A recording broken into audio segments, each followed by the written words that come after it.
ఓం శ్రీమాత్రే నమః.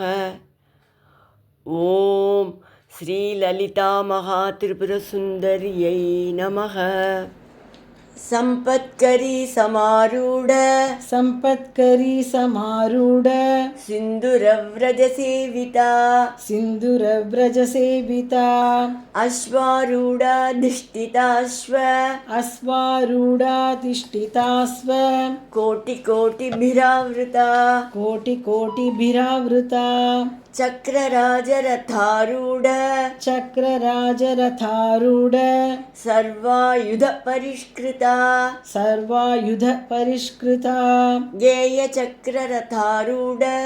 గేయచక్రరథారూఢ మంత్రిణీ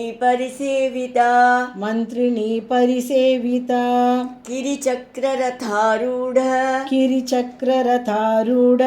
దండనాథా పురస్కృత జ్వాలామాలిని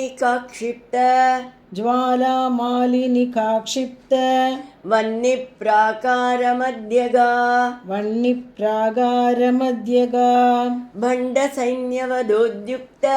బండ సైన్యవదోద్యుక్త శక్తి విక్రమహర్షిత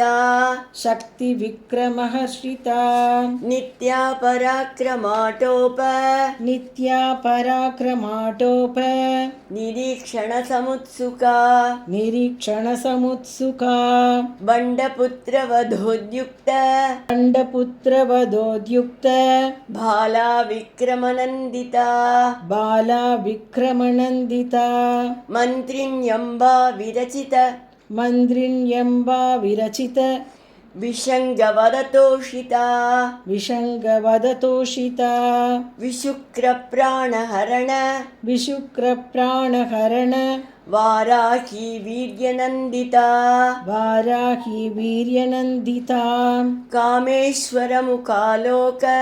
కామేశ్వరముఖాలోక కల్పిత శ్రీ கணேஸ்வரா. இப்போ இந்த 6 ஸ்லோகத்தையும் சேர்த்து பார்க்கலாம். சம்பத்கரி சமாரூட சிந்துரவ்ரஜ சேவிதா அஸ்வாரூடாதிஷ்டிதாஸ்வ கோட்டி கோட்டிபிராவிருதா சக்ரராஜரதாரூட சர்வாயுத பரிஷ்கிருதா கேயசக்ரரதாரூட మంత్రిణీ పరిసేవిత కిరిచక్రరథారూఢ దండనాథా పురస్కృత జ్వాలామాలిని కాక్షిప్త వన్నిప్రాకారమధ్యగా బండ సైన్యవదోద్యుక్త శక్తి విక్రమహర్షిత నిత్యా పరాక్రమాటోప నిరీక్షణ సముత్సుక బండపుత్రవధోద్యుక్త బాలా విక్రమనందిత మంత్రిణ్యంబా విరచిత విషంగవదతోషిత విశుక్రప్రాణహరణ వారాహి వీర్యనందిత కామేశ్వరముఖాలోక కల్పిత శ్రీ గణేశ్వరా.